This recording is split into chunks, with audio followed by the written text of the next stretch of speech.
In this video I'm going to be showing you my cauldron collection, and they start really tiny going up to pretty huge, and I'll also explain some of the uses that I've got for these cauldrons, and yes, I do use them. Okay, so I'm going to do this in size order, and starting out with number 1 is really tiny. I have an awful lot more cauldrons than I thought I had, by the way. Number 1 is this. It is super duper tiny. In fact, so small, I'm hoping that this is going to be registered on camera. This is so small because I 3D printed it myself.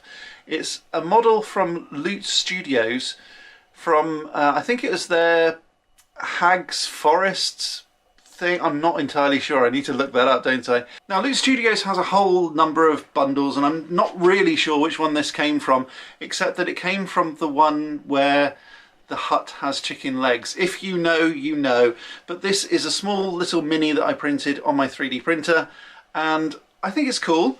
I use it for Dungeons and Dragons and things like that, so when there's like a witch around, this is a perfect little scene piece so that I can illustrate to my players that there's a witch about. Maybe.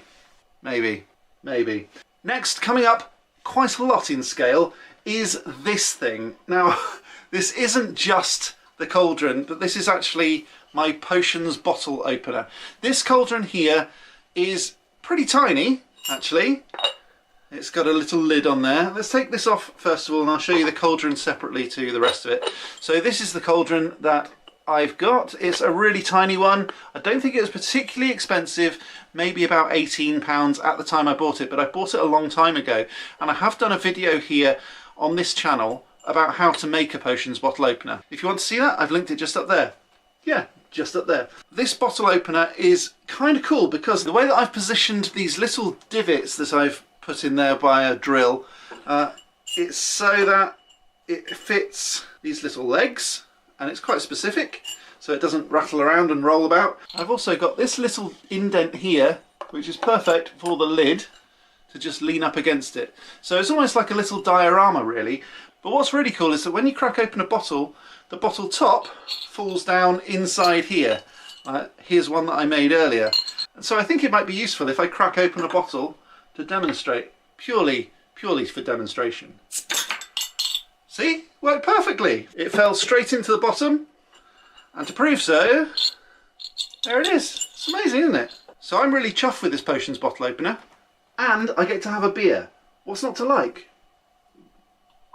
Next up in terms of size is this beauty. It's a 1/4 size apparently, whatever that means. I think these cauldrons are actually numbered in terms of size. So Harry Potter had a standard size 2 pewter cauldron. Why pewter? I'm not really sure, because the melting point's actually quite low in pewter. But this one's cast iron. It does make it slightly more brittle, but an awful lot more hardy when it comes to flame. So I'd prefer to have a cast iron one. Now this one I don't tend to use very much, it's just for decoration, and it tends to sit on top of my fireplace. I don't actually have a use for it. If you can think of one, please put it down in the comments. I'd love to hear your suggestions. This one came from the Cauldron, which was a wizard pub. Not this wizard pub, a different wizard pub. A wizard pub that I invested in up in London. You can still go to the Cauldron. This video is not sponsored, unfortunately. Kind of wish it was. Someone give me money, please. Thanks.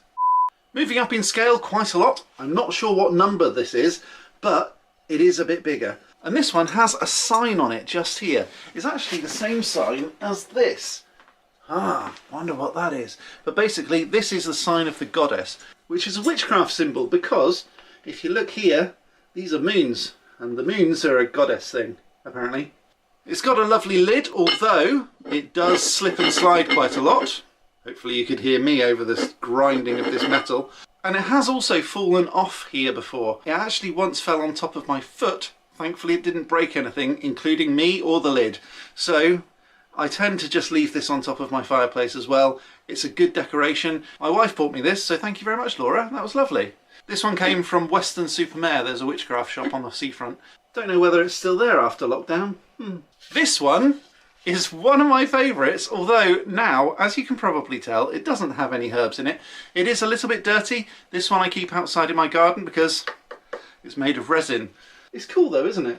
This one has a little hole at the bottom for drainage, which I think is super good, because I wouldn't want to drill a hole, certainly in cast iron. That's not a great idea at all.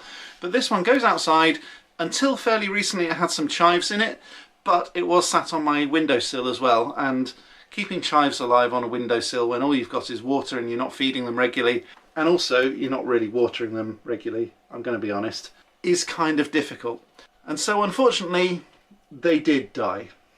So I've emptied it, I've put it outside in the garden, and I'm thinking I probably need to put something in this. So again, if you've got any ideas on what I could use this for in terms of herbs, put it down in the comments. I've got a cherry tree, I've got blueberries, I've got strawberries, I don't really know what more I can grow.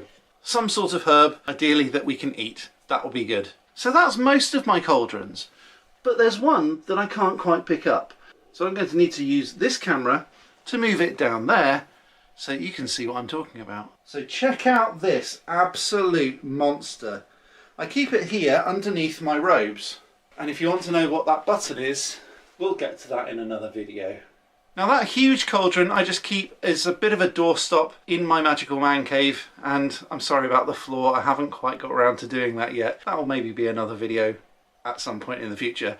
That cauldron is a number 6 cauldron.